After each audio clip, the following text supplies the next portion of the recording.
స్వాగతం. ముందుగా ఈనాటి ముఖ్యాంశాలు. ఏపీ వ్యాప్తంగా టీడీపీ బూతు వ్యాఖ్యలకు నిరసనగా కొనసాగుతున్న జనాగ్రహ దీక్షలు రెండవ రోజు శుక్రవారం కూడా ప్రజాగ్రహం వ్యక్తం. ఎఫ్టీల కేసులో ఇద్దరిని అరెస్టు చేశామన్న DCP Harshavardhan fake account open చేసి ఎఫ్టీలు తరలించారని వెల్లడి. టీడీపీ నేతలు చేసిన వ్యాఖ్యలపై మండిపడ్డ డిప్యూటీ మేయర్ అవుతు శ్రీ శైలజ, కార్పొరేటర్ కొండాయికుంట మల్లీశ్వరి బలరాం. టీడీపీ బూతు వ్యాఖ్యలకు నిరసనగా ఏపీ వ్యాప్తంగా జనాగ్రహ దీక్షలు కొనసాగుతున్నాయి. శుక్రవారం రెండవ రోజు కూడా ప్రజా ఆగ్రహం వ్యక్తమవుతోంది.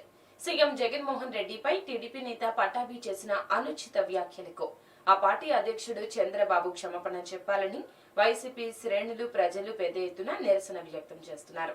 వైఎస్ఆర్ కాంగ్రెస్ పార్టీ అధినాయకత్వం పిలుపు మేరకు ఆ పార్టీ శ్రేణులు చేపట్టిన జనాగ్రహ దీక్షలు రెండవ రోజుకు చేరుకున్నాయి. ముఖ్యమంత్రి జగన్ పై టీడీపీ నేత పట్టాభి చేసిన అనుచిత వ్యాఖ్యలపై వైఎస్ఆర్సీపీ శ్రేణుల్లో ఆగ్రహ జ్వాలలు పెల్లుబికిన సంగతి తెలిసిందే. ఈ నేపథ్యంలో తదనంతర పరిణామాలతో పార్టీ రాష్ట్ర నాయకత్వం రాష్ట్ర వ్యాప్తంగా జనాగ్రహ దీక్షకు పిలుపునిచ్చింది. ఈ క్రమంలో విజయవాడ పోలీస్ కంట్రోల్ రూమ్ సమీపంలోని వైఎస్ఆర్ పార్క్ లో ఏర్పాటు చేసిన జనాగ్రహ దీక్ష శిబిరంలో పార్టీ శ్రేణులు పెద్ద ఎత్తున పాల్గొని టీడీపీ బూతు పురాణాన్ని తూర్పారబట్టారు.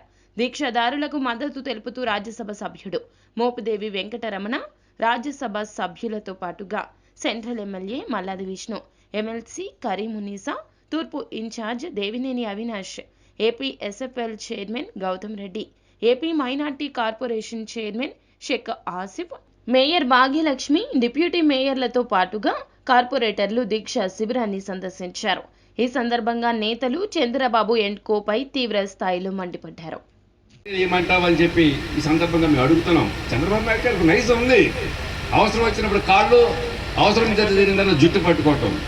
ఆ విధంగా చేసే గతంలో జగన్మోహన్ రెడ్డి గారి మీద తప్పుడు కేసులు బనాయించడానికి సోనియా గాంధీ కాళ్ళు పట్టుకుని చిదంబరం కాళ్ళు, అర్ధరాత్రి పట్టు చిదంబరం కాళ్ళు పట్టుకుని బతిమాలిన వ్యక్తివి నువ్వు.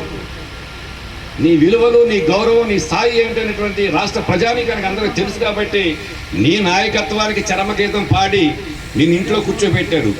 కృష్ణారామ అంటూ గౌరవంగా నాలుగు మంచి పనులు చేసుకుని ప్రజల్లో మంచి అభిమానాన్ని చూరగొనడానికి ప్రయత్నం చేయండి. కానీ ప్రజల ముందుకు వచ్చి చిల్లర రాజకీయాలు చేసి జగన్మోహన్ రెడ్డి గారి యొక్క నాయకత్వాన్ని కించపరిచే విధంగా ఎవరో ఒక అనామకులతో ఇష్టం వచ్చినట్టు మాట్లాడించిన ప్రతి మాట కూడాను తిరిగి చంపపెట్టులాగే నీకే తగులుతుంది. కానీ జగన్మోహన్ రెడ్డి గారి యొక్క నాయకత్వాన్ని కించిత్తు కూడా కించపరచలేని పరిస్థితులు ఈరోజు రాష్ట్రంలో ఉన్నాయి.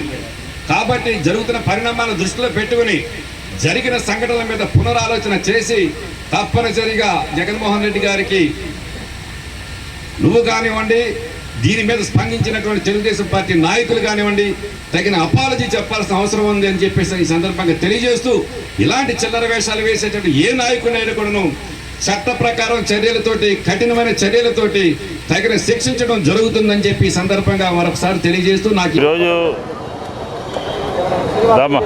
ఈరోజు రెండో రోజు చేరుకున్నాం జనాగ్రహ దీక్ష.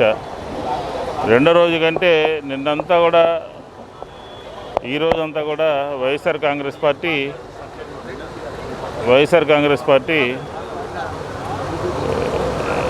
దీక్షలు చేయడం జరిగింది. ప్రజలకి చంద్రబాబు నాయుడు గారి నైజాన్ని, చంద్రబాబు నాయుడు గారి కుట్రల్ని, కుతంత్రాలని ప్రజలకి తెలియజేయడమే మా 2 రోజుల నిరాహార దీక్ష యొక్క ఉద్దేశం. ఈరోజు ఉదయం నుంచి మోపిదేవి వెంకటరమణ గారు వాళ్ళు అందరూ కూడా వచ్చి మాట్లాడారు, సంఘీభావం తెలియజేశారు. ఎమ్మెల్సీ గారు, కార్పొరేటర్లు, మేయర్ గారు, డిప్యూటీ మేయర్లు అందరూ కూడా పాల్గొన్నారు. మేము ఒకటే చెప్తా ఉన్నాం, తక్షణమే బేషరతుగా క్షమాపణ చెప్పాలి. జగన్మోహన్ రెడ్డి గారికి తెలుగుదేశం పార్టీ బేషరతుగా క్షమాపణ చెప్పాలి. లేదంటే పట్టాభికి పట్టిన గతి అందరికీ పడుతుంది. ఎవడైతే నోరు జారి మాట్లాడతారో, ఎవరైతే ఇష్టానుసారం మాట్లాడతారో, ఎవరైతే దుర్భాషలాడతారో, ఎవరైతే అవినీతికరమైనటువంటి అవినీతి లేనటువంటి పరిపాలనని, ఇమేజ్ని డ్యామేజ్ చేయాలని చెప్పని చూస్తారో, ఖచ్చితంగా వైఎస్ఆర్ కాంగ్రెస్ పార్టీ అన్ని చర్యలు తీసుకుంటుంది. ఈరోజు చంద్రబాబు నాయుడు గారు ఏం మాట్లాడుతున్నారంటే, ఈ ప్రభుత్వం గురించి దొంగసారాన, లేకపోతే గంజాయి, లేకపోతే డ్రగ్స్ ఆంధ్ర రాష్ట్రంలో పోలీసు యంత్రాంగాన్ని డిమోరలైజ్ చేయడం, ప్రభుత్వాన్ని డిమోరలైజ్ చేయడము, జగన్మోహన్ రెడ్డి గారిని దుర్భాషలు ఆడటము ఇన్ని రకాలుగా మాట్లాడుతున్నటువంటి మిమ్మల్ని ఏం చేయాలి అని చెప్పిన వైఎస్ఆర్ కాంగ్రెస్ పార్టీ అడుగుతుంది. అందుకనే ఈరోజు మేము అధికారంలో ఉన్నా ఈరోజు ప్రజల మధ్యకి వచ్చి ప్రజలకి చంద్రబాబు నాయుడు గారి తెలుగుదేశం యొక్క ఆలోచన విధానాన్ని తెలియజేయాలనే ఉద్దేశంతో ఈరోజు రావడం జరిగింది. ఈరోజు జనాగ్రహ రెండో రోజు జగన్మోహన్ రెడ్డి గారి మీద తెలుగుదేశం పార్టీ చేసిన అనుచిత వ్యాఖ్యలకి ఇదిగా ఈరోజు ఈ కార్యక్రమం చేపట్టడం జరిగింది. ఏదైతే ఈరోజు తెలుగుదేశం పార్టీలో కొంతమంది పెయిడ్ ఆర్టిస్టులు కానివ్వండి, లేకపోతే నెలవారీ జీతగాలను పెట్టించుకొని ఈరోజు అనవసరంగా జగన్మోహన్ రెడ్డి గారిని అందరాని మాట్లాడుతున్నారు. ఈరోజు ప్రజానికి అందరూ గారు రోడ్ల మీదకి వచ్చి ఈరోజు జగన్మోహన్ రెడ్డి మద్దతు తెలుపడం జరుగుతుంది. మా డిమాండ్ ఒకటే, ఎవరైతే జగన్మోహన్ రెడ్డి గారిని విమర్శించారో దానికి ఇదిగా చంద్రబాబు నాయుడిని అదేవిధంగా నారా లోకేష్ని వెంటనే జగన్మోహన్ రెడ్డి గారికి క్షమాపణ చెప్పాలని చెప్పి మేము కోరుతున్నాం. పద్ధతిలో సంక్షేమ అభివృద్ధి కార్యక్రమాలు జరుగుతూ ఉంటే ఆ జరిపేటువంటి కార్యక్రమాలు చూసి ఓర్వలేనటువంటి పద్ధతిలో ఉన్నాడు. ఓకే, ఓర్వలేని పద్ధతిలో ఉన్నావు, నువ్వు విమర్శిస్తున్నావు. మేము మీ ప్రభుత్వం ఉన్నప్పుడు నువ్వు ఇచ్చినటువంటి పుంకాలుగా ఇచ్చినటువంటి నీ యొక్క మేనిఫెస్టో మీదే మేము మాట్లాడేవాళ్ళం, అంకెలతో సహా. నువ్వు ఫెయిల్ అయ్యావు, నువ్వు చీటరు అనేటువంటి పద్ధతిలో మేము అనేక సందర్భాలుగా కూడా చెప్పడం అనేటువంటి జరిగింది. ఇదే సందర్భంలో మేము ఒక మాట అడుగుతున్నాం. జగన్మోహన్ రెడ్డి గారు 4 పేజీలతో మేనిఫెస్టోని ఇచ్చారు. ఆ మేనిఫెస్టోకి సంబంధించినంత వరకు కూడా ఛాలెంజ్ చేస్తున్నాం. ఈ రోజున ఎవరికి అందలేదు అనేటువంటి చెప్పండి, ఎవరికి అందించలేకపోయాడు మన ముఖ్యమంత్రి గారు అనేటువంటి అడగండి. కానీ వాళ్ళు చెప్పలేరే, వాటి మీద రాలేరే. ఎక్కడికక్కడ ఏ మనిషికి బ్రతకటానికి, భూమి మీద పుట్టినటువంటి మనిషికి కావాల్సింది తినటానికి తిండి, ఉండటానికి ఇల్లు, కట్టుకుంటానికి బట్ట, ఏదైనా పని చేసుకోవాలంటే కనుక ఒక డబ్బులు, లేదంటే వాళ్ళ పిల్లల్ని చదివించుకోవాలంటే విద్య, వైద్యం కావాలి. ఉన్నటువంటి సందర్భంలో మనిషి బ్రతకడానికి మహానుభావుడు రాజశేఖర రెడ్డి గారు ఇచ్చినటువంటి ఫలాలే తినటానికి తిండి, ఉండటానికి ఇల్లు, కట్టుకుంటానికి బట్ట, చేసుకుంటానికి చిన్న వ్యాపారం, విద్య, వైద్యం, సాగునీరు, తాగునీరు అనేటువంటి సంఘటనలు ఉంటే వీటన్నిటినీ ప్రజానీకానికి ఉచితంగా ఇచ్చినటువంటి మహానుభావుడు మన జగన్మోహన్ రెడ్డి గారు అనేటువంటి చెప్పక తప్పదు. పెద్ద భారీగా అక్రమాలని మా జగన్మోహన్ రెడ్డి మీద ఎన్నో మాటలు చెప్పాలని వాళ్ళు ఏం చేయాలని చేశారు. ఎంత మాటలు చెప్తే కూడా వాళ్ళు ఎంత హింసిస్తే కూడా మనకేం ప్రజల గుండెల్లో, మన అక్కా చెల్లెల గుండెల్లో నిరాకరించున్నారు ఆయన. అందుకోసం ఎప్పుడైతే ఆయన ఆ పార్టీ వచ్చేది, ఈ పార్టీ ఊరికనే దుమ్ముదులతో ఎగిరిపోయేది ఈ పార్టీ. ఇంకా 4 రోజులకి 23 సీట్లు ఉండే, 23 సీట్లు 3 సీట్లు మిగులుతాయి ఆయనకి, ఏం మిగలవు. అందుకోసం ఆయన ఏమో ఎగిరెగిరి ఇస్త్రాకు నిండు. అందుకోసం ఆయనకు చెప్పి ఈయనకు చెప్పి మాట్లాడు. హైదరాబాద్లో ఉంటాడు 4 రోజులు, అక్కడ నుంచి ప్లాన్ చూస్తాడు, ఏం చేయాలా, ఏం చెప్పాలా, ఎలా చేయాలని. ఆయన పట్టాభి ఎవరండి అసలు? ఆయన దగ్గర చెంచాగిరి, ఆ చెంచాగిరిగా ఆయనతో ఆయన పెద్ద మాటలు అనిపిస్తాడా? ఒకసారి అంటే మేము 100 సార్లు అంటాం, అనకూడదు. మా ముఖ్యమంత్రి ఏం చెప్పారు, ఈ మాటలు చెప్పకూడదు, వాళ్ళకి మరి దండించకూడదు. వాళ్ళు చెప్పారని మేము కూడా చెప్తే ఏముంది దాంట్లో? వాళ్ళది ఏముంది, మాది ఏముంది? అందుకోసం నిన్నటి బట్టి మేము ఇక్కడ నిరాదీక్ష చేస్తున్నాం. జనాగ్రహ దీక్ష ఈరోజు 2వ రోజుకి చేరుకుంది. తెలుగుదేశం పార్టీ నాయకులు, పార్టీ అధ్యక్షులు పట్టాభి గారు అందరూ ఈరోజు జగన్ గారికి బేషరతుగా క్షమాపణ తెలియజేస్తేనే ఈ ప్రజా ఆగ్రహణ అన్నది తగ్గిద్ది. ఎందుకంటే ఒక సీఎంని అలాంటి అనుచిత వ్యాఖ్యలు చేసి ఈరోజు ఆంధ్రప్రదేశ్ మహిళలందరినీ బాధపెట్టారు. ఈరోజు వాళ్ళ ఇంట్లోన వాళ్ళ అక్క చెల్లెమ్మలు ఉండొచ్చు, భార్యలు ఉండొచ్చు, లేకపోతే వాళ్ళ పిల్లలు ఉండొచ్చు, కోడళ్ళు ఉండొచ్చు. ఎవరైనా సరే ఇలాంటి వ్యాఖ్యలు వాళ్ళ ఇంట్లో వాళ్ళు ఇచ్చేస్తే వాళ్ళు సహించగలరా? ఇలాంటి వ్యాఖ్యలు చేసినందుకు వాళ్ళకి ఈ ఆంధ్రప్రదేశ్ అక్క చెల్లెమ్మలందరూ తగిన బుద్ధి వచ్చే ఎలక్షన్లో వాళ్ళని తరిమి కొడతామని తెలియజేసుకుంటున్నాను. ఈరోజు పార్టీ నియమ నిబంధనలు కట్టుబడి మేము ఈరోజు నిరసన మాత్రమే తెలియజేస్తున్నాం. మమ్మల్ని మాత్రం మా జగనన్న మమ్మల్ని మీరు చూసుకోండి అని ఒక మాట ఆయన నోటంబట వస్తే ఈరోజు ఆంధ్రప్రదేశ్లో తెలుగుదేశం నాయకుడు అంటూ ఉండకున్నా తరిమి కొట్టేవాళ్ళం. అంతెందుకు పక్క రాష్ట్రంలో తెలుగుదేశం పార్టీ అన్నదే కనబడకుండా పోయింది. అదే నియమం నిబంధత లేకుండా ఈరోజు మా జగనన్న గేట్లు కానీ ఎత్తితే 23 మంది ఎమ్మెల్యేల్లో ఒక్క ఎమ్మెల్యే కూడా అక్కడ మిగలడు. ఎఫ్డీల కేసులు అరెస్టు చేసినట్లు డీసీపీ హర్షవర్ధన్ తెలియజేశారు. ఫేక్ అకౌంట్ ఓపెన్ చేసి ఎఫ్డీలు తరలించారన్నారు. 2.9 కోట్లు ఎఫ్డీ నుండి తరలించినట్లు, ఇతర 7 కోట్లు నేరుగా ఫేక్ అకౌంట్ కి తరలించారన్నారు.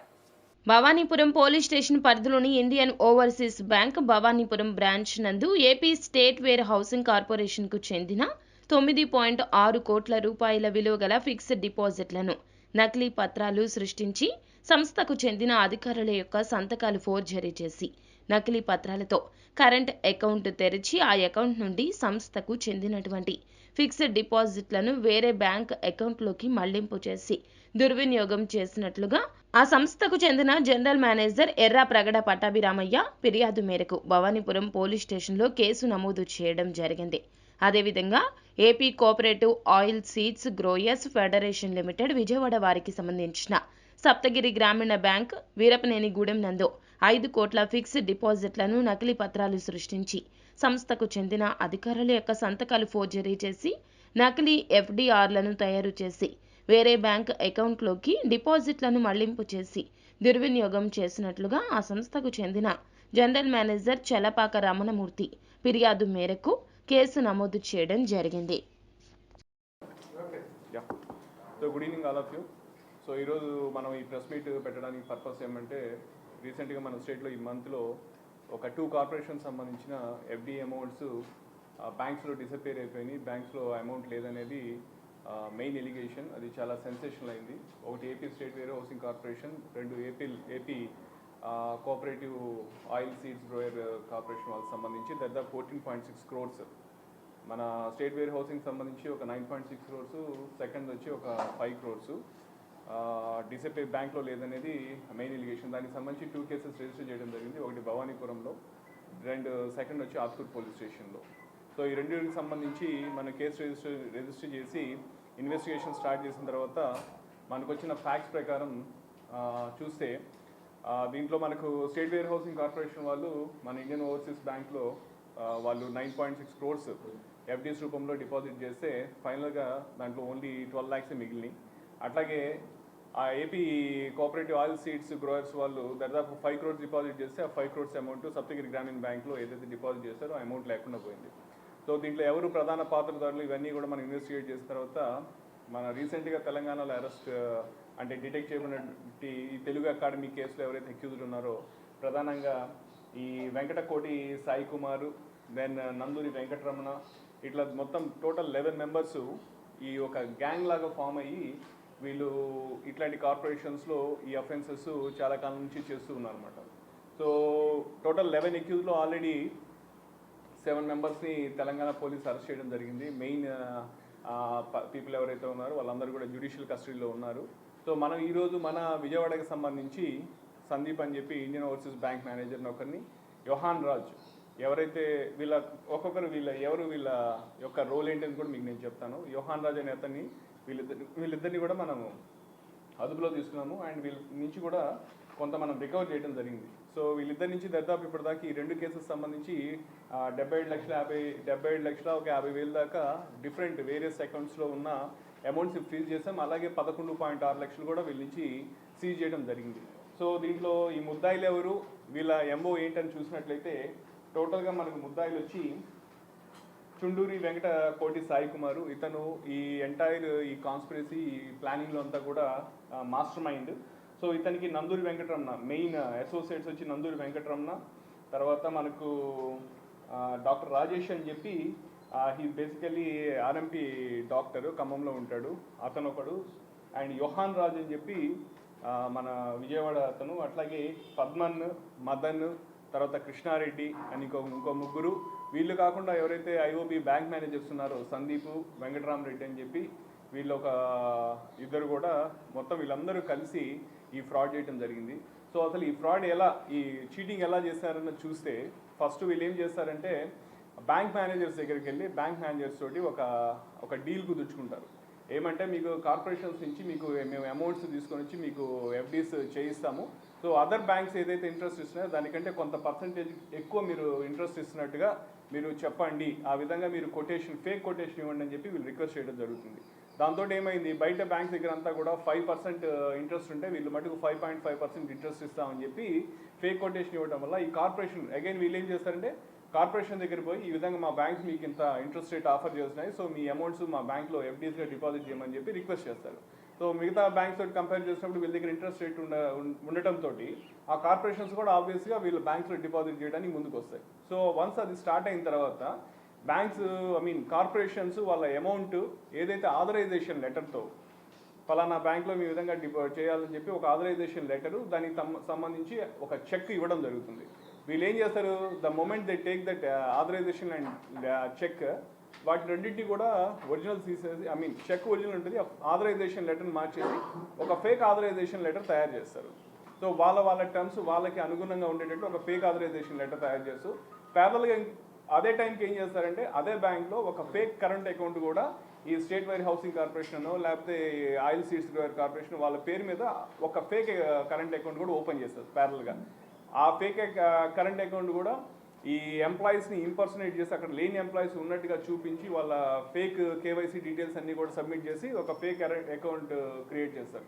సో వన్స్ వీళ్ళు ఈ చెక్ తీసుకెళ్ళి దాంట్లో డిపాజిట్ చేసినప్పుడు ఆ డిపాజిట్ చేసిన కరెంట్ అకౌంట్ నుంచి మళ్ళీ సబ్సిక్వెంట్గా వాళ్ళు ఏదైతే ఫేక్ క్రియేట్ చేస్తారో ఆ అకౌంట్కి డైవర్ట్ అయిపోతుంది. సబ్సిక్వెంట్గా ఆ ఫేక్ కరెంట్ అకౌంట్ నుంచి మల్టిపుల్ అకౌంట్స్కి హవాలా అకౌంట్స్కి మనీ అంతా కూడా వెళ్ళిపోతుంది అన్నమాట. ఈ విధంగా ఫ్రాడ్ చేయడం జరుగుతుంది. సో వాళ్ళు కార్పొరేషన్స్ తీసుకున్న ఆథరైజేషన్ లెటర్స్ ఫేక్ చేసేస్తారు. తర్వాత వీళ్ళ దగ్గర బ్యాంక్ వాళ్ళ దగ్గర ఉండే డాక్యుమెంట్స్ వాటిని కూడా ట్యాంపర్ చేసి మొత్తంగా బ్యాంక్లో డిపాజిట్. ఇక్కడ ఏమైందంటే ఇంట్రెస్టింగ్లీ సపోజ్ మనకి ఏపీ స్టేట్ వేర్ హౌసింగ్ కార్పొరేషన్లో 9.6 crores ఉంది, దాన్ని 3 విడతలకు ఇవ్వడం జరిగింది. ఫస్ట్ 3.7 కోట్లు ఒకసారి, 4 కోట్లు ఒకసారి, 1.9 crores ఒకసారి. అయితే దీంట్లో మొత్తంగా ఓన్లీ 2.9 crores నిజానికి వాళ్ళ ఎఫ్డీస్ తీసుకోవడం జరిగింది. మిగతా అమౌంట్కి అసలు ఎఫ్డీసీ తీసుకోలేదు. అవి స్ట్రైట్ అవే వీళ్ళ నుంచి తీసుకోవడం, చెక్ వాళ్ళ కరెంట్ అకౌంట్లో వేసుకోవడం, అక్కడి నుంచి వాళ్ళ హవాలా అకౌంట్స్ ట్రాన్స్ఫర్ అయిపోవడం. సో ఓన్లీ 2.9 crores వాళ్ళు ఎఫ్డీస్ తీసుకున్నారు. వాటిని కూడా ప్రిమెచ్యూర్గా వీళ్ళకి మామూలుగా 1 yearకి ఇస్తే ముందుగానే ప్రిమెచ్యూర్గా 15 days 20 daysలో ప్రిమెచ్యూర్గా వాటిని విత్డ్రా చేసి వాటిని కూడా కరెంట్ అకౌంట్కి ట్రాన్స్ఫర్ చేసి అక్కడి నుంచి మల్టిపుల్ హవాలా అకౌంట్స్కి ట్రాన్స్ఫర్ కొడుతున్నారు. సో ఈ విధంగా వీళ్ళు చాలా అంటే ఇంటెలిజెంట్గా చాలా సొఫిస్టికేటెడ్గా అటు బ్యాంక్స్ వాళ్ళ కన్నైవెన్స్ తోటి స్టేట్ వేర్ హౌసింగ్ ఈ కార్పొరేషన్స్ని కొంచెం వాళ్ళని ఏమంటాం ల్యూర్ చేసి వాళ్ళని ట్రాప్లోకి తీసి ఈ విధంగా గవర్నమెంట్ మనీని అంతా కూడా వీళ్ళు ఫ్రాడ్ చేయడం జరుగుతూ ఉంది. సో దీనికి సంబంధించి ఇప్పటిదాకా మనం ఇద్దరిని చేసాం, మిగతా ఇంకా ఇద్దరిని కూడా అరెస్ట్ చేయాల్సి. అట్లాగే హైదరాబాద్లో తెలంగాణలో ఎవరైతే అక్యూజ్డ్ ఉన్నారో జ్యుడిషియల్ కస్టడీలో వాళ్ళని కూడా మనం పీటీ వారెంట్ ఫైల్ చేసి వాళ్ళని కూడా మన కస్టడీలో తీసుకుని విచారిస్తే ఇంకా దీంట్లో ఇంకా ఏమన్నా కొత్త కోణాలు కానీ ఇంకా ఏమన్నా ఉందనేది మనకు ఇంకొంత తెలిసేదానికి అవకాశం ఉంది. టీడీపీ నేతలు చేసిన వ్యాఖ్యలపై డిప్యూటీ మేయర్ అవుతు శ్రీశైలజ, కార్పొరేటర్ కొండాయిగుంట మల్లీశ్వరి బలరాం మండిపడ్డారు. చంద్రబాబు తక్షణమే క్షమాపణ చెప్పాలని వారు కోరారు. పటాబీ చేసిన వ్యాఖ్యలనే బోండా ఉమ మళ్లీ చేస్తూ ప్రజలను రెచ్చగొడుతున్నారన్నారు. రాష్ట్రంలో శాంతి భద్రతల సమస్యలు సృష్టించడమే వారి ప్రధాన ఎజెండాగా కనిపిస్తుందంటూ శ్రీశైలజ విమర్శించారు.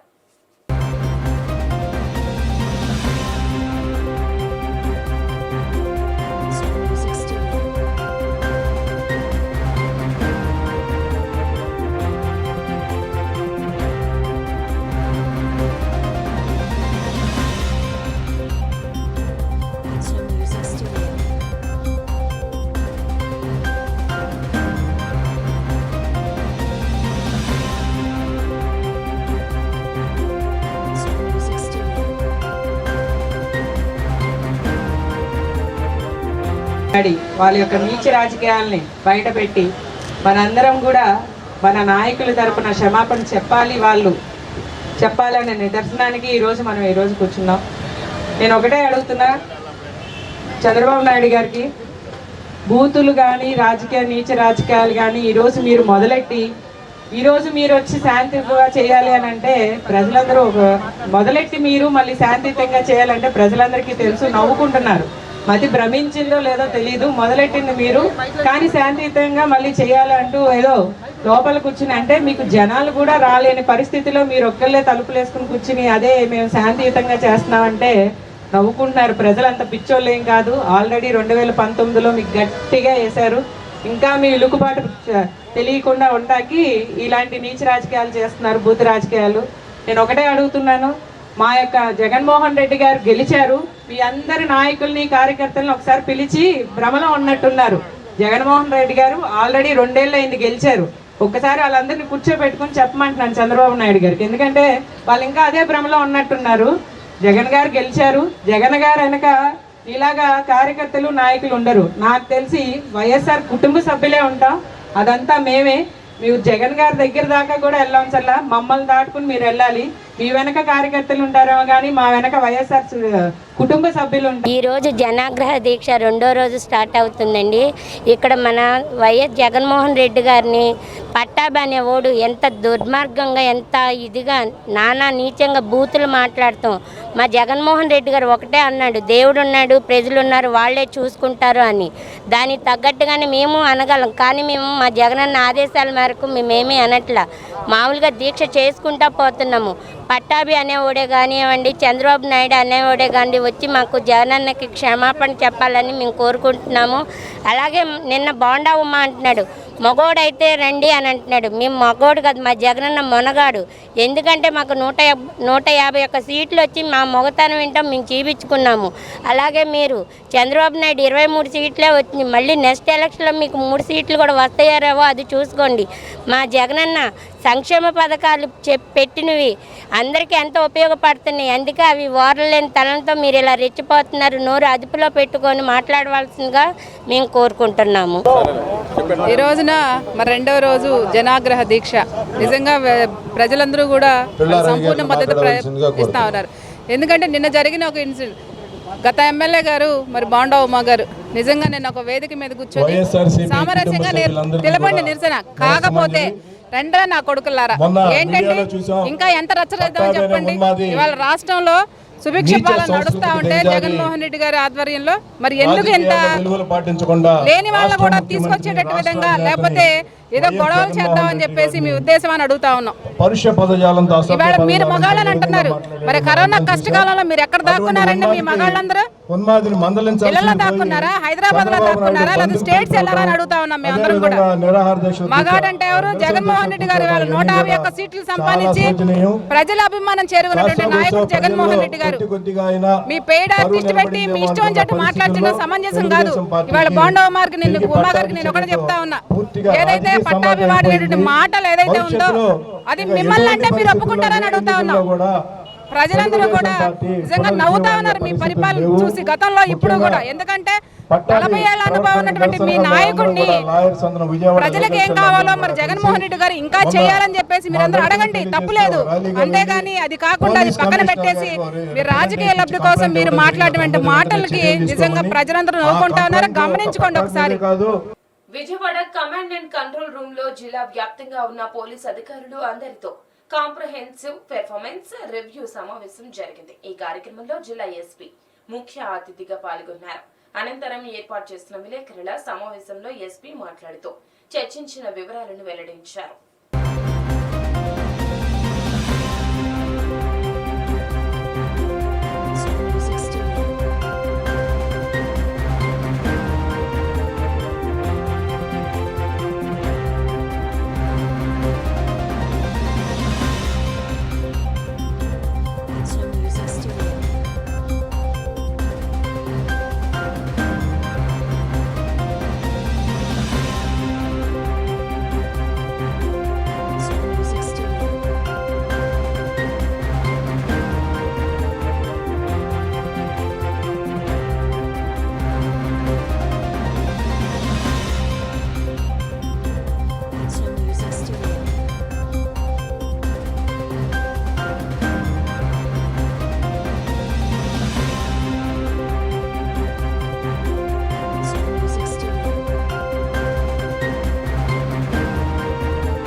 అందరికీ నమస్కారం.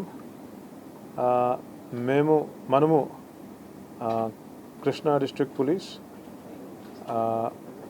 కంటిన్యూస్గా పబ్లిక్కి ఏ విధంగా సత్వర న్యాయం తర్వాత ఉన్నత స్థాయిలో సేవలు సంరక్షణలు అందించాలని ఎప్పుడూ ఆ ఉద్దేశంలో ఉంటాము.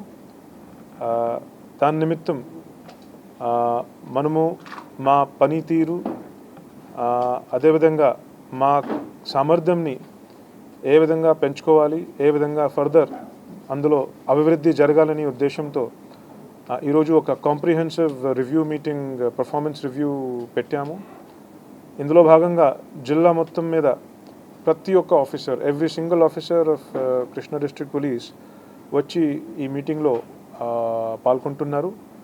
అందులో అన్ని సబ్జెక్ట్స్ మీద కూడా all wings of the district police, అది పోలీస్ స్టేషన్ ఉండొచ్చు, ట్రాఫిక్ వింగ్ ఉండొచ్చు, ఆర్మ్డ్ రిజర్వ్ ఉండొచ్చు, అదేవిధంగా స్పెషల్ బ్రాంచ్ అయినా, డిసిఆర్బి అయినా, జిల్లా పోలీస్ యంత్రాంగంలో ఉన్న వేరే విభాగాలు అవి అన్నీ కూడా ఈరోజు కాంప్రిహెన్సివ్గా వారి యొక్క పర్ఫార్మెన్స్ రివ్యూ చేయడం జరుగుతూ ఉంటుంది. అందులో భాగంగా మేము ఈ మధ్యకాలంలో గతం ఒక 3 నెలలలో మనం తీసుకున్న కొన్ని ఇనిషియేటివ్స్ని కూడా, కొన్ని మనం పెట్టే కార్యక్రమాలని కూడా మనము రివ్యూ చేస్తున్నాము. ప్రత్యేకంగా పబ్లిక్కి పోలీస్ సేవలు సహజమైన, సులభమైన ఒక మాధ్యమంతో అందించాలనే ఉద్దేశంతో మేము ప్రతిరోజు స్పందన ప్రోగ్రాం పెట్టాము. ప్రత్యేకంగా అందులో మహిళలకి, బలహీన వర్గాలకి మనము ఈజీగా మా వరకు రీచ్ అయ్యే విధంగా ఒక సదుపాయం ఏర్పాటు చేయాలని చేశాము. గవర్నమెంట్ యొక్క ప్రోగ్రామ్ స్పందనని ఎక్స్టెండ్ చేశాము. దాని మీద కూడా మనం రివ్యూ చేస్తూ ఉన్నాము. అదేవిధంగా మన పోలీస్ ఈ కొత్త వచ్చిన పోలీసింగ్ ఛాలెంజెస్లో వినూతనమైన కొన్ని మాకు స్కిల్స్ అవసరం ఉంటాయి, మాకు కెపాసిటీస్ అవసరం ఉన్నాయి. రాబోయే కాలంలో మనం పబ్లిక్కి ఎక్స్పెక్టేషన్స్ చేరాలంటే we have to develop our capacities, పర్టికులర్గా in the field of technology. దాని నిమిత్తం కూడా మేము ఈ మధ్యన కొన్ని కార్యక్రమం పెట్టే ఉన్నాము. మా పోలీస్ యొక్క ఐటీ వింగ్ని, సైబర్ వింగ్ని, దాని యొక్క సామర్థ్యంని మనం పెంచుకోవాలనే ఉద్దేశంతో each one capacity building program పెట్టాము. We been able to increase the strength of the cyber wing of the district by double as a part of that programme.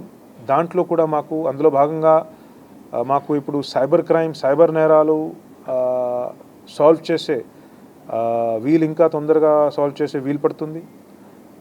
అది కూడా మనం కంటిన్యూస్గా ఇంకా దాన్ని ఎలా ఫర్దర్ ఎక్స్టెండ్ చేయాలి అని ఈరోజు మనం గ్యాదర్ అయ్యి వీఆర్ ఫోకసింగ్ ఆన్ దాట్. అదేవిధంగా మన police welfare also is a very important subject. Police working conditions చాలా ఛాలెంజింగ్గా ఉంటాయి.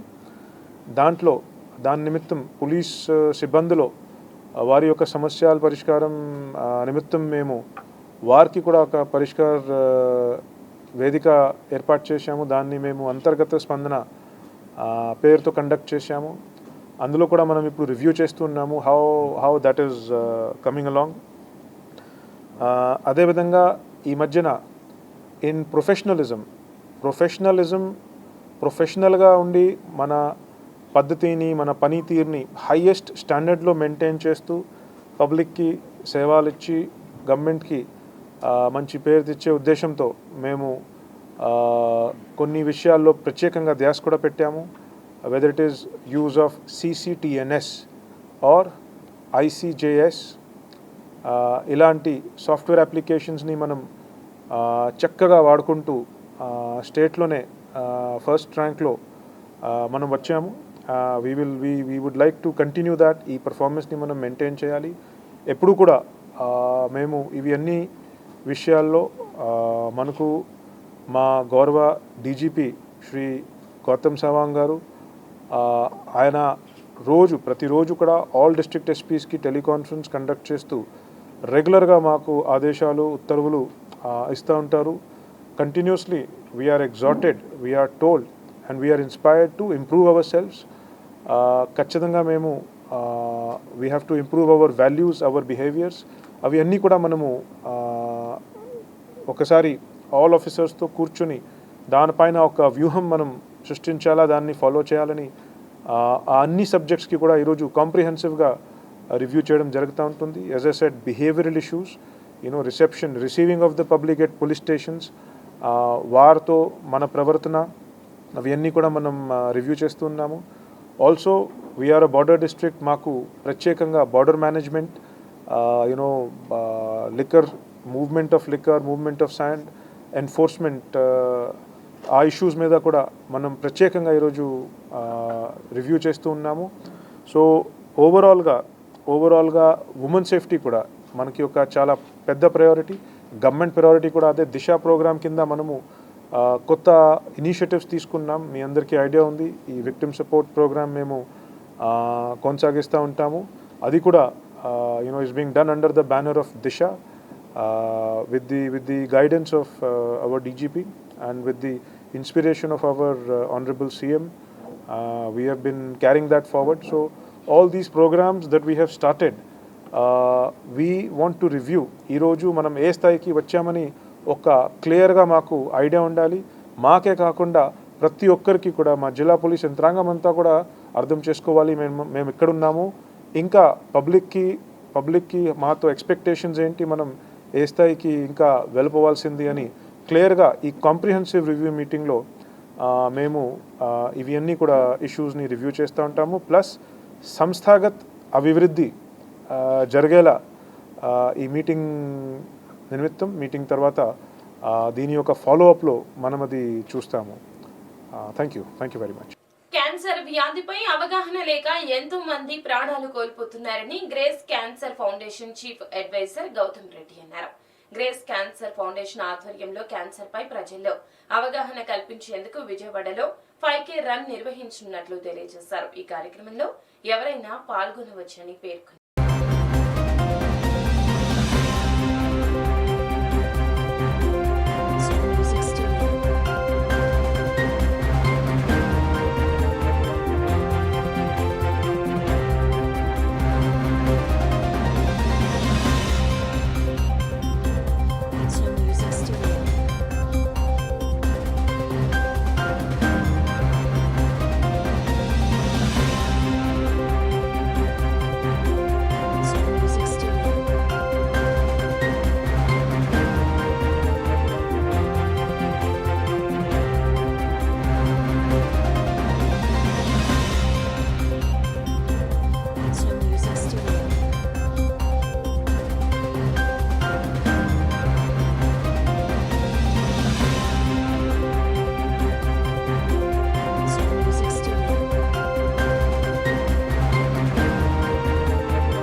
వ్యాప్తంగా ప్రతి సంవత్సరం క్యాన్సర్ బారిన పడి మరణించేటువంటి వారు కానీ, లేదంటే కనుక వ్యాధిని గురయ్యేటువంటి వాళ్ళు 1 కోటి మంది ప్రపంచవ్యాప్తంగా ఉంటారు.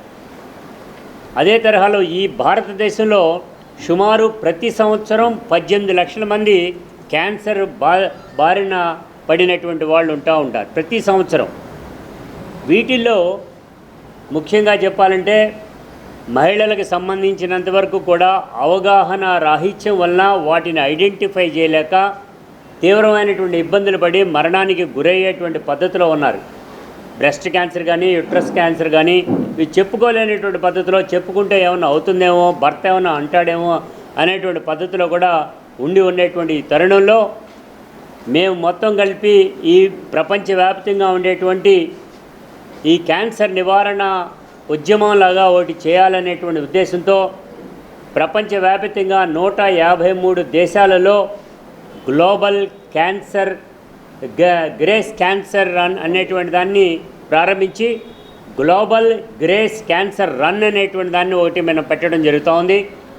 5K రన్ ఈ పెట్టడానికి గల కారణం, ఈ భారతదేశంలో కానీ ప్రపంచవ్యాప్తంగా కానీ ఎక్కడున్నప్పటికీ కూడా వారందరూ ఒక అవగాహన కలగాలి, దీని మీద ట్రీట్మెంట్ అవసరం అనేటువంటి పద్ధతిలో నివారణ చర్యలు చాలా వరకు ఉన్నాయి కాబట్టి ఆ అవగాహన ఏర్పాటు చేయడానికి మనం ఈ చర్య తీసుకుంటాం అనేటువంటి జరిగింది. పీడిత తాడిత జనోద్ధరణ కోసం అహర్నిశలు శ్రమించిన ఎస్ఆర్ శంకరన్ ఐఏఎస్ గాంధీగా దళిత గిరిజన హృదయాల్లో చిరస్థాయిగా నిలిచారని మంత్రి పేర్ని నాని అన్నారు. అంబేద్కర్ స్ఫూర్తితో దళిత గిరిజనుల సంక్షేమం కోసం సుదీర్ఘ ప్రయాణం చేసిన బహుదూరపు బాటసారి ఎస్ఆర్ శంకరన్ అని కొనియాడారు. పీడిత ప్రజల పెన్నిధి, బడుగు బలహీన వర్గాల ఆశయ జ్యోతి, ఐఏఎస్ అధికారుల మార్గదర్శకుడు ఎస్ఆర్ శంకరన్ జయంతోత్సవం విజయవాడలోని అంబేద్కర్ ఐక్యత భవన్లో ఘనంగా జరిగింది. కార్యక్రమానికి రాష్ట్ర మంత్రి పేర్ని వెంకటేశ్వరరావుతో పాటుగా పలువురు ఐఏఎస్ అధికారులు, రామ్మన్ మెగసెసే అవార్డు గ్రహీత బెజవాడ విల్సన్తో పాటుగా గిరిజన, దళిత, బడుగు బలహీన, మైనార్టీ ప్రజా సంఘాల ఉద్యమ నేతలు హాజరై అంబేద్కర్ భవన ప్రాంగణంలోని శంకరన్ విగ్రహానికి ఘన నివాళులర్పించారు.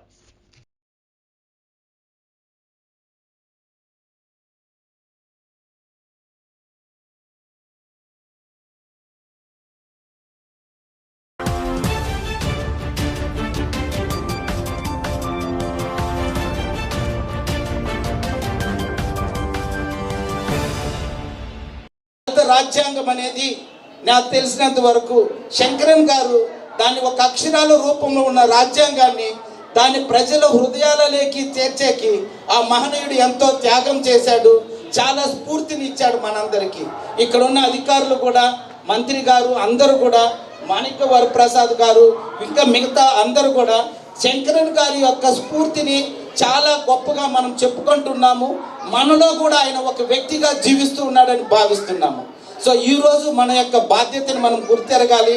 మనకు అనిపిస్తుంది ఏదో ఈ దేశంలో ఏదో మార్పులు జరుగుతూ ఉన్నాయని, కానీ దేశం యొక్క సంపత్తిని సృష్టించే శ్రామిక వర్గాలు ఈరోజు కూడా కూటికి కూడా కష్టపడాల్సిన ఒక పరిస్థితి దేశంలో ఇప్పుడు ప్రపంచంలో వచ్చినటువంటి ఒక పావర్టీ హంగర్ ఇండెక్స్లో మన యొక్క స్థానాన్ని కానీ మనం గుర్తిస్తే మనం ఎంత దిగజారిపోయామో, మన గోదాములలో, మన కొట్లలో, మన వేర్ హౌసెస్లో, అన్నిట్లో గోడౌన్స్లో ఎన్ని ఆహార ధాన్యాలని నిల్వ ఉంచుకోవడానికి కూడా శక్తి లేకుండా మనం ఎక్కడో బజార్లో గ్రౌండ్లలో వేసి టార్పాలతో కప్పుతున్నాం. కానీ మనము పేదలు ఆకలితో చచ్చిపోతున్నారు, ఆఖరి మరణాలు ఇంకా ఈ దేశంలో జరుగుతున్నాయని గుర్తించలేకపోతున్నాం.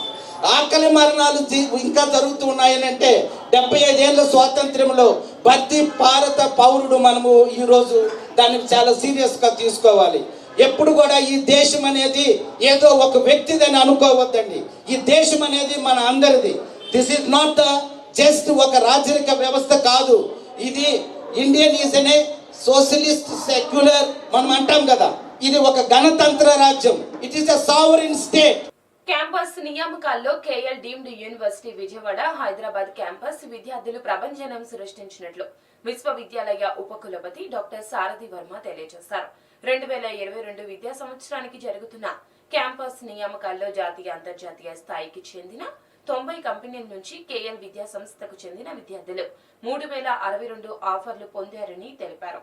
విజయవాడలోని యూనివర్సిటీ అడ్మినిస్ట్రేటివ్ కార్యాలయంలో శుక్రవారం ఏర్పాటు చేసిన విలేకరుల సమావేశంలో ఉపకులపతి డాక్టర్ సారథి వర్మ మాట్లాడుతూ delight, Amazon, Oracle, tiger analytics వంటి ప్రముఖ కంపెనీల్లో తమ విద్యార్థులు ఉద్యోగాలు పొందడం విశేషమని అన్నారు.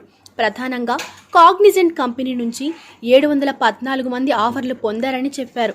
మొత్తం మీద 85% మంది విద్యార్థులు ప్రాంగణ నియామకాల్లో విశేషంగా ఆఫర్లు పొందారని సారథి వర్మ పేర్కొన్నారు. విద్యార్థులకు 100% ప్రాంగణ నియామకాలు ఇప్పించేందుకు కట్టుబడి ఉందని, ఇందుకోసం విద్యార్థులకు కేఎల్ విద్యా సంస్థలో చేరిన మొదటి సంవత్సరం నుంచే ప్రత్యేక శిక్షణ ఇస్తున్నామని చెప్పారు. విద్యార్థులకు 250 సూపర్ డ్రీమ్, 900కు పైగా డ్రీమ్ ఆఫర్లు ఉన్నాయని వెల్లడించారు. విద్యార్థుల వినూత్న ఆలోచనలకు అనుగుణంగా చేసే ఆవిష్కరణలకు కూడా ప్రాధాన్యత ఇచ్చి వారిచే నూతన వ్యాపారాలను ప్రారంభింపచేసే విధంగా ప్రోత్సహిస్తున్నామని చెప్పారు. అలాగే ఇంటర్న్షిప్ విధానంలో 1000 మందికి పైగా విద్యార్థులు స్టైఫండ్ పొందుతున్నారని వివరించారు. తమ విద్యా సంస్థలో చదివే విద్యార్థులందరూ ఉన్నత స్థానాల్లో ఉండేలా ప్రత్యేక కార్యాచరణ ప్రణాళిక అనుసరిస్తున్నామని చెప్పారు. ముందుకు తీసుకెళ్ళడానికి వాళ్ళు చేస్తున్న కృషిని అభినందిస్తూ వాళ్ళకి ఇన్నాళ్ళు చేసిన సర్వీసులకి ధన్యవాదాలు తెలియజేసుకుంటూ ఇవాళ మా కేఎల్ యూనివర్సిటీ నుంచి మేము పిలిచిన వెంటనే ఆహ్వానాన్ని మన్నించి వచ్చిన మిత్రులందరికీ ధన్యవాదాలు థ్యాంక్స్ తెలియజేసుకుంటూ ఇవాళ కేఎల్ యూనివర్సిటీలో మేజర్గా లాస్ట్ 52 డేస్లో కంపెనీ స్టార్ట్ చేసి ప్లేస్మెంట్ యాక్టివిటీని జరగడం జరిగింది. 52 డేస్లో రికార్డ్ సాధిస్తూ 3060 ప్లేస్మెంట్స్ ఇవాళ జరిగినాయి. అంతేకాకుండా మనకి ఫ్యూచర్లో కూడా అంటే నెక్స్ట్ కమింగ్ 1 మంత్లో మేము ఆల్మోస్ట్ 5000 ప్లేస్మెంట్స్ని రీచ్ అవుతామని తెలియజేసుకుంటున్నాం. అంతేకాకుండా దీంట్లో quality placements wise 900+ dream offers అంటే హైయెస్ట్ ప్యాకేజెస్ అంటే 10 lakhs పైన ప్యాకేజెస్, అలాగే సూపర్ డ్రీమ్ ఆఫర్స్ అంటే 15 lakhs పైన ప్యాకేజెస్ 180 మెంబర్స్ సెలెక్ట్ అవ్వడం ఎంతో గర్వకారణం. ఎందుకంటే ఇవాళ వరల్డ్ వైడ్ వర్క్ ఫోర్స్ని మనం ఇండియా నుంచి మన కేఎల్ యూనివర్సిటీ సప్లై చేస్తూ ఆల్మోస్ట్ 3062 మంది సప్లై చేసి ఇవాళ సాఫ్ట్వేర్ ఇండస్ట్రీలో నుండి కోర్ ఇండస్ట్రీస్లో నుండి ఈ స్టూడెంట్స్ మంచి ప్యాకేజెస్లో ప్లేస్ అవ్వడం ఎంతో గర్వకారణం. అంతేకాకుండా 30 లక్షల పైన శాలరీస్కి కూడా మా స్టూడెంట్స్ సెలెక్ట్ అయి ఉన్నారు డిఫరెంట్ కంపెనీస్లో. ఇవాళ ఈ ఒక్క 52 డేస్ రికార్డు అని అధిగమించి మన స్టూడెంట్స్ అందరూ కూడా చేయడం అనేది గర్వకారణం. దీని అందరికీ కూడా మేనేజ్మెంట్ కృషి, అంతేకాకుండా ఇక్కడ నైపుణ్యం అనేది మేజర్గా తీసుకుని స్కిల్ డెవలప్మెంట్ యాక్టివిటీని అనేది ముందుకు తీసుకొచ్చి ఫస్ట్ ఇయర్ నుంచి కూడా కరికులంలో ఇంకల్కేట్ చేసి దీన్ని తీసుకురావడం అనేది జరిగింది. ఆ దశలో ఈ సంవత్సరం 52 రోజుల్లోనే దాదాపు 3062 ఆఫర్స్ సాధించడం జరిగింది. ఇవి 80 కంపెనీల్లోనే 3062 ఆఫర్స్ రావడం జరిగింది. దీంట్లో మనం ఆలోచిస్తే మెజారిటీగా కాగ్నిజెంట్ లాంటి కంపెనీలు ఆంధ్ర తెలంగాణలో హయ్యెస్ట్ నెంబర్ ఆఫ్ ప్లేస్మెంట్స్ ఇవ్వడం జరిగింది. 714 మంది పిల్లలు మా కాలేజీ నుంచి మా యూనివర్సిటీ నుంచి సెలెక్ట్ అవ్వడం జరిగింది. అలాగే ఇంటర్న్షిప్ కమ్ ప్లేస్మెంట్స్లో మా పిల్లలు ఆల్మోస్ట్ 1000కి పైగా మెంబర్స్ ఇంటర్న్షిప్ కమ్ ప్లేస్మెంట్స్కి వెళ్ళడం జరిగింది. ఇదే కాక ఇంటర్నేషనల్ ఇంటర్న్షిప్స్లో కూడా మా పిల్లలు ఈ సంవత్సరం దాదాపు 100కి పైగా పిల్లలు ఇంటర్న్షిప్ సాధించారండి. ఇవే కాక ఇప్పుడు ఇంకా సూపర్ డ్రీమ్ ఆఫర్స్ ఇంకా కంపెనీలు వస్తడం జరిగింది. ఇదే కోరబడి కొనసాగితే మేము నవంబర్ ఎండింగ్ కల్లా మేము 100% సాధించడమే కాక మేము దాదాపు 5000 ఆఫర్స్ సాధించగలమని మేము ఆశిస్తున్నాము. ప్రపంచంలో ఏ దేశంలో లేని విధంగా వ్యాక్సినేషన్ ప్రక్రియ వేగవంతం చేసిన ఘనత ప్రధాని మోదీకే దక్కుతుందని బీజేపీ యువ మోర్చా విజయవాడ పార్లమెంట్ అధ్యక్షులు బోండా నిరీష్ అన్నారు. కోవిడ్ రక్షణ చర్యలు తీసుకోవడంలో ఇతర దేశాలకు ఆదర్శంగా నిలిచిందన్నారు. 100 కోట్ల డోసులతో వ్యాక్సినేషన్ పూర్తి చేసుకున్న సందర్భాన్ని పురస్కరించుకుని భారతీయ జనతా పార్టీ యువ మోర్చా ఆధ్వర్యంలో కృష్ణలంక విఎంసి పాఠశాలలో సంబరాలు నిర్వహించారు. ఈ సందర్భంగా థ్యాంక్ యూ మోదీజీ అక్షరాల క్రమంలో చిన్నారులు కూర్చొని నినాదాలు చేశారు. ఈ సందర్భంగా నిరేష్ మాట్లాడుతూ కోవిడ్ విపత్కర పరిస్థితులను ఎదుర్కోవడంతో పాటుగా వ్యాక్సినేషన్ ప్రక్రియను వేగవంతంగా అమలు చేసిన ఏకైక దేశంగా భారత్ను నిలిపిన ఘనత ప్రధాని మోదీదే అన్నారు. 9 నెలల కాలంలో 100 కోట్ల డోసుల మార్కు అధిగమించడంతో పాటుగా చిన్నారులకు సైతం వ్యాక్సిన్లు అందుబాటులోకి తెచ్చామన్నారు. కరోనాతో అల్లాడిపోతున్న అఖండ భారతవని వ్యాక్సినేషన్ ప్రక్రియతో ఊపిరి పోసుకున్నారన్నారు. కార్యక్రమంలో బీజేపీ నాయకులు, యువ మోర్చా నాయకులు పాల్గొన్నారు. ఈరోజు భారతదేశంలో కరోనా అనేది ప్రపంచ దేశాల వల్ల మన భారతదేశంలో రావడం జరిగింది. ఈ యొక్క కరోనా వల్ల ప్రపంచం మొత్తం అల్లాకుతం అయిపోతున్న పరిస్థితుల్లో మన నరేంద్ర మోడీ గారి నాయకత్వంలో భారతదేశంలో వ్యాక్సిన్ కనుక్కోవడం జరిగింది. 9 నెలల్లోనే ప్రపంచ రికార్డుగా 100 కోట్ల మందికి వ్యాక్సిన్ డోస్ అందించడం జరిగింది. ఆర్థికంగా కానీ దేశం డెవలప్మెంట్లో కానీ మనకంటే వేరే దేశాలు ముందున్నా సరే ప్రపంచంలో అన్ని దేశాల కంటే భారతదేశం అనేది 100 కోట్ల మార్కు రీచ్ అవటం భారతదేశంలో పుట్టిన ప్రతి ఒక్కడు గర్వించదగ్గ విషయం. యుగానికి ఒక నాయకుడు పుడతాడు. అట్లా నాయకుడు మన భారతదేశానికి నరేంద్ర మోడీ గారు దొరకటం చాలా అదృష్టం. ఈరోజు 100 కోట్ల మందికి వ్యాక్సిన్ అందించడం కాకుండా 18 సంవత్సరాల నుంచి తక్కువ వయసు వాళ్ళకు కూడా ప్రతి ఒక్కరికి 2 సంవత్సరాల నుంచి పైబడిన వయసు ప్రతి ఒక్కరికి కూడా వ్యాక్సిన్ అందిస్తామని చెప్పి నరేంద్ర మోడీ గారు అనౌన్స్ చేయడం జరిగింది. చాలా సంతోషం. 9 నెలల మాసంలోనే ఈ 100 కోట్ల మార్క్ రీచ్ చేయడం. ఈ యొక్క 100 కోట్లు మార్క్ రీచ్ చేసిన సందర్భంగా నరేంద్ర మోడీ గారికి ధన్యవాదాలు తెలియజేస్తూ భారతీయ జనతా యువమోర్చా విజయవాడ పార్లమెంట్ శాఖ నుంచి ఈరోజు ఈ యొక్క స్కూల్లో ఒక ప్రదర్శనలాగా థ్యాంక్ యూ మోడీజీ అనే ప్రదర్శనలాగా పిల్లలందరితో ఈ యొక్క ప్రదర్శన నిర్వహించి నరేంద్ర మోడీ గారికి మీ యొక్క మీడియా తరపున ప్రత్యేకమైన భారతీయ జనతా యువమోర్చా విజయవాడ పార్లమెంట్ నుంచి ప్రత్యేకమైన ధన్యవాదాలు తెలియజేస్తాను. వార్తలు ముగించే ముందు ముఖ్యాంశాలు మరోసారి. ఏపీ వ్యాప్తంగా టీడీపీ బూతు వ్యాఖ్యలకు నిరసనగా కొనసాగుతున్న జనాగ్రహ దీక్షలు 2వ రోజు శుక్రవారం కూడా ప్రజాగ్రహం వ్యక్తం. ఎఫ్టీల కేసులో 2 అరెస్టు చేశామన్న DCP Harshavardhan fake account open చేసి ఎఫ్టీలు తరలించారని వెల్లడి. టీడీపీ నేతలు చేసిన వ్యాఖ్యలపై మండిపడ్డ డిప్యూటీ మేయర్ అవుతు శ్రీ శైలజ, కార్పొరేటర్ కొండాయికుంట మల్లీశ్వరి బలరాం. న్యూస్ సమాప్తం. నమస్కారం.